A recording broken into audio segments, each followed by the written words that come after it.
Dalam nama Bapa dan Putera dan Roh Kudus. Amin. Tuhan bersamamu dan bersamamu. Saudari-saudara yang dikasihi oleh Tuhan, selamat sore. Berkah dalam. Paskah itu dirayakan sejak hari raya Paskah sampai hari ke-50 sesudah Paskah, yaitu Pentakosta. Maka saya ingin mengucapkan kepada Anda sugeng wungu dalem, selamat Paskah ya. Amin. Sekarang salami kanan kiri depan belakang, yuk kenal nek perlu kenalan. Sugeng Paskah, berkah dalem, sugeng wungu dalem, awake dimiringke, diubengke salaman men meneguhkan iman. Sugeng Paskah, sugeng Paskah, sugeng wungu dalem, berkah dalem. Hari ini kita akan diajak untuk menuju kesadaran bahwa hidup itu sering mengecewakan. Tetapi ketika peristiwa yang mengecewakan itu diolah, dindengke, dilerengke, diendapkan dan direfleksikan, sungguh bisa menjadi syukur dan pujian bahwa Tuhan hadir dan menolong. Mari hening sejenak, kita akui dosa dan pelanggaran kita di hadapan Tuhan.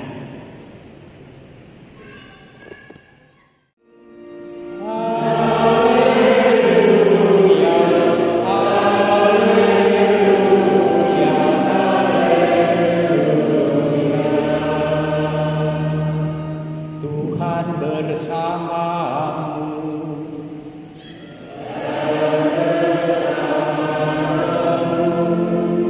Inilah Injil Yesus Kristus menurut Lukas.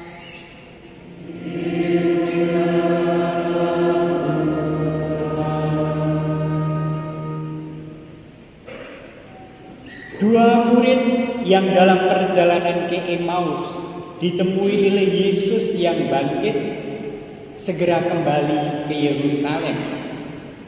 Di sana mereka menceritakan kepada saudara-saudara yang lain apa yang telah terjadi di tengah jalan dan bagaimana mereka mengenali Yesus pada waktu itu. Pada waktu ia memecah-mecahkan roti. Sementara mereka bercakap-cakap tentang hal itu, Yesus tiba-tiba berdiri di tengah-tengah mereka dan berkata, "Damai sejahtera bagi kamu." Mereka terkejut dan takut karena menyangka bahwa mereka melihat hantu. Akan tetapi Yesus berkata kepada mereka, "Mengapa kamu takut? Mengapa kamu terkejut? Dan apa sebabnya timbul keraguan-keraguan di dalam hatimu? Lihatlah tanganku dan kakiku. Aku sendirilah ini.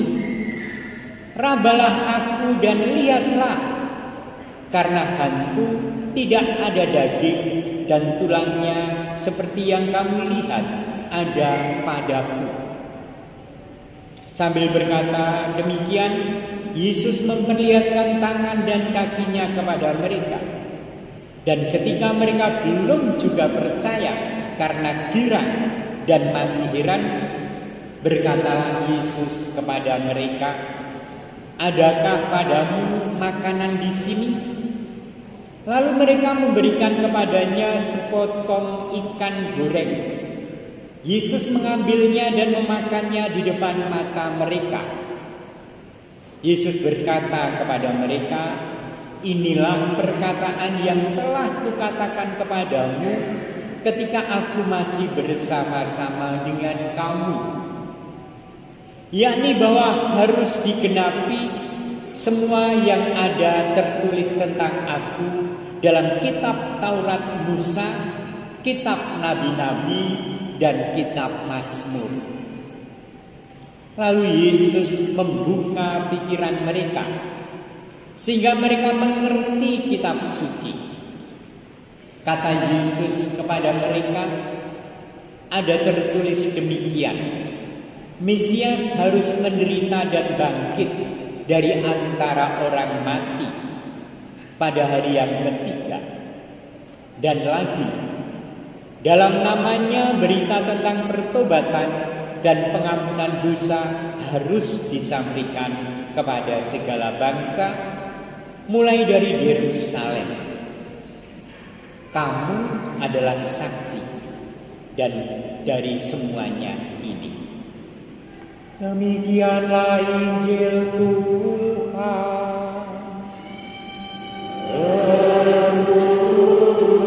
Terpujilah Kristus.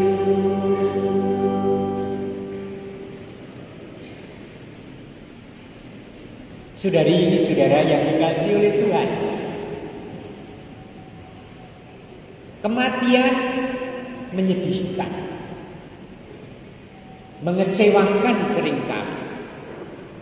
Karena mimpi-mimpi kita seolah-olah menjadi pupus dengan kematian, apalagi umur-umur lebih muda dan lebih muda.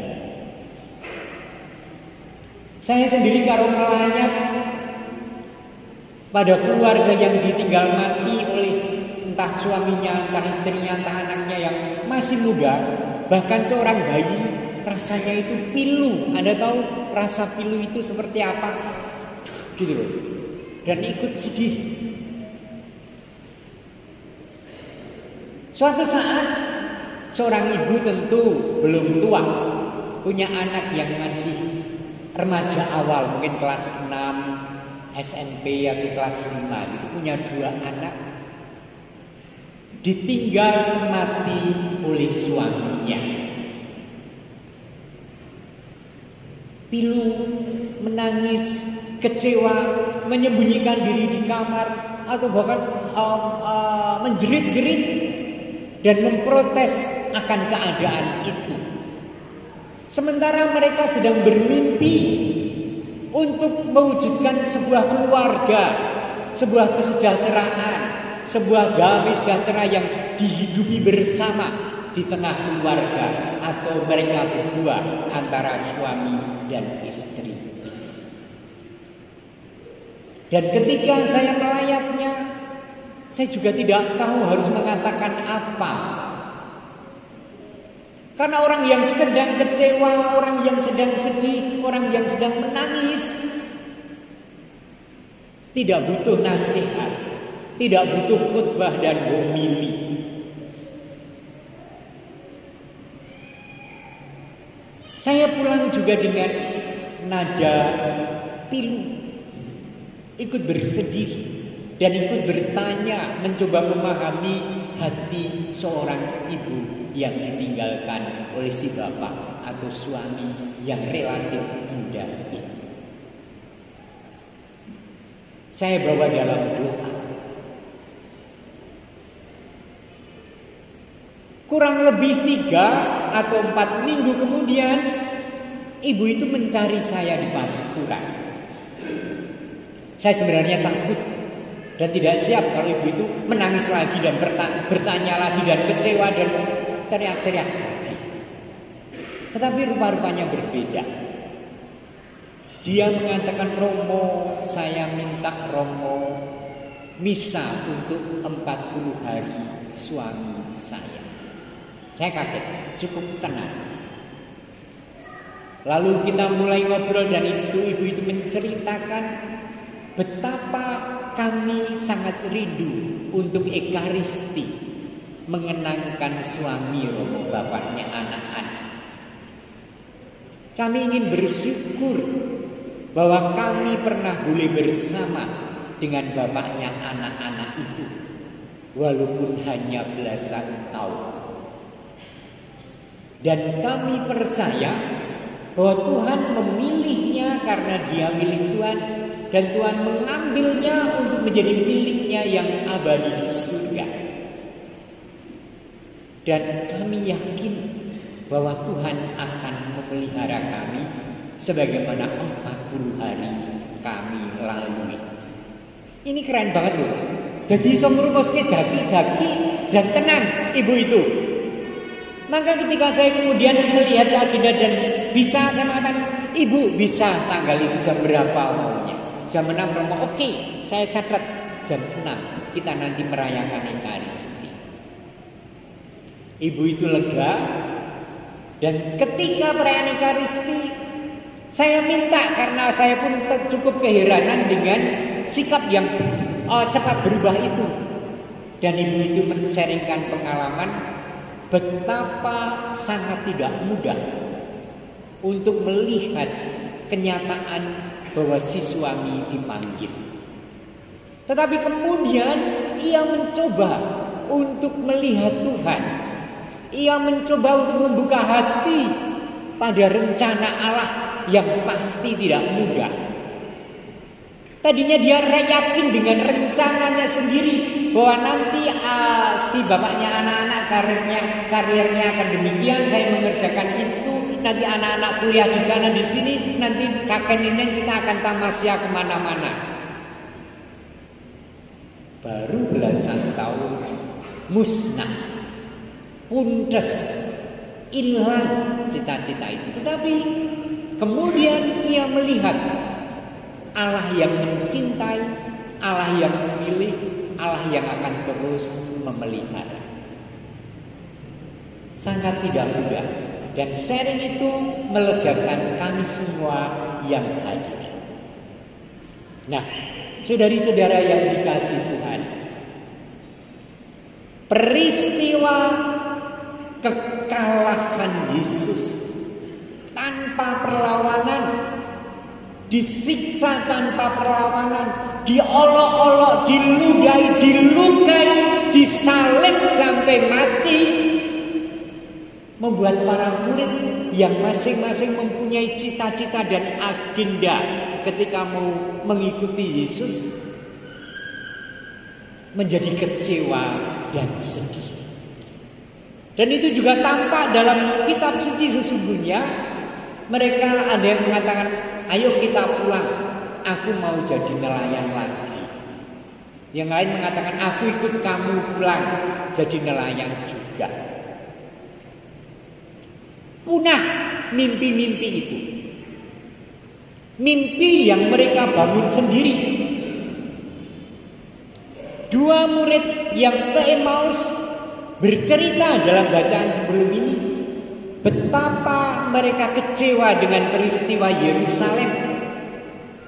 Dan ketika mereka sedang bercerita tentang kecewaan peristiwa penyaliban, Yesus hadir bersama mereka dalam perjalanan ke Emmaus.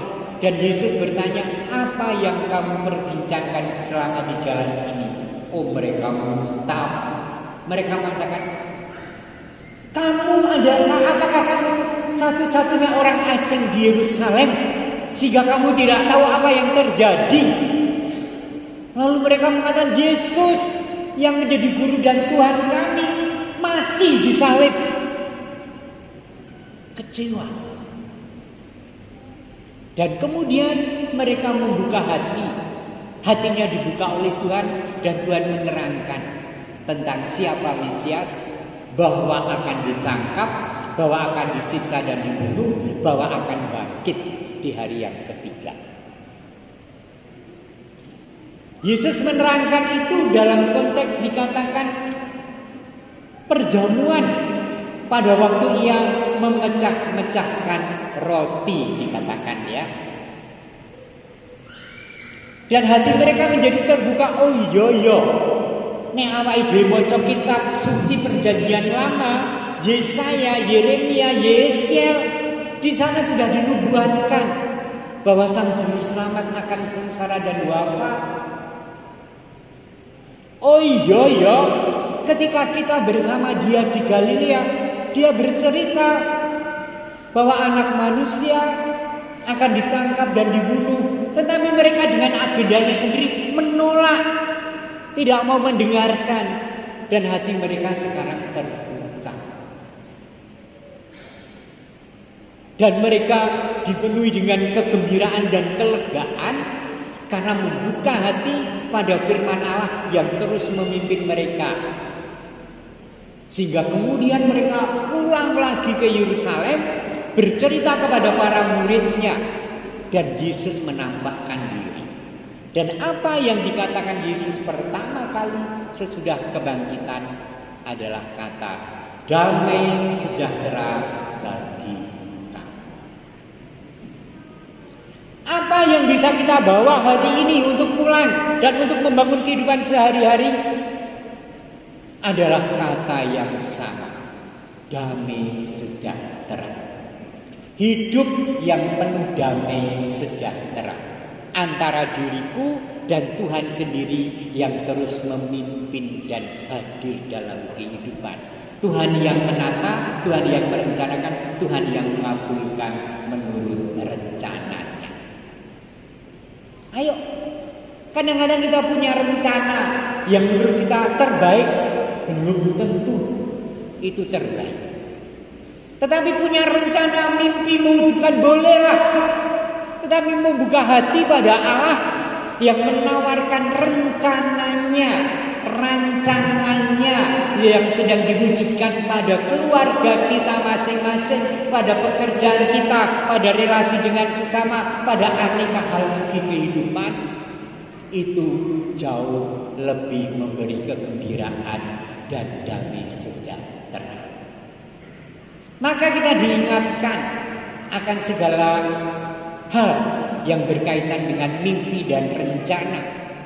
Kita diingatkan pula dari pengalaman murid dan ibu yang ditinggal mati suami ini, keberanian terbuka pada rencana Allah sungguh-sungguh melahirkan kegembiraan hidup. Dan saya bisa memberi kesaksian tentang pengalaman Anda masing-masing.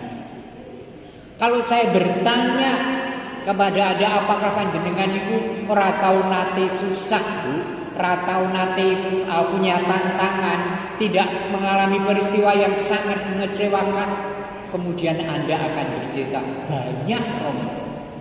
Loh kok katon sumringah, kok ketoke ora ndek beban.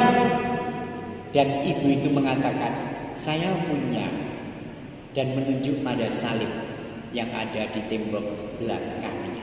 Itu yang menghibur, itu sahabat, itu Tuhan, itu yang menolong. Itulah tadi wawancara saya dengan seorang ibu penjahit di pasar yang sudah saya upload di YouTube saya. Silakan melihatnya nanti sesudah bisa.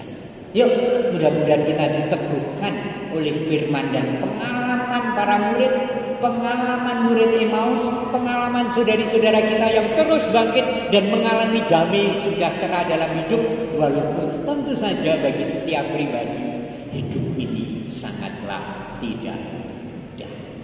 Amin. Haleluya. Kemuliaan kepada Bapa dan Putra dan Roh Kudus, sekarang selalu dan sepanjang segala abad.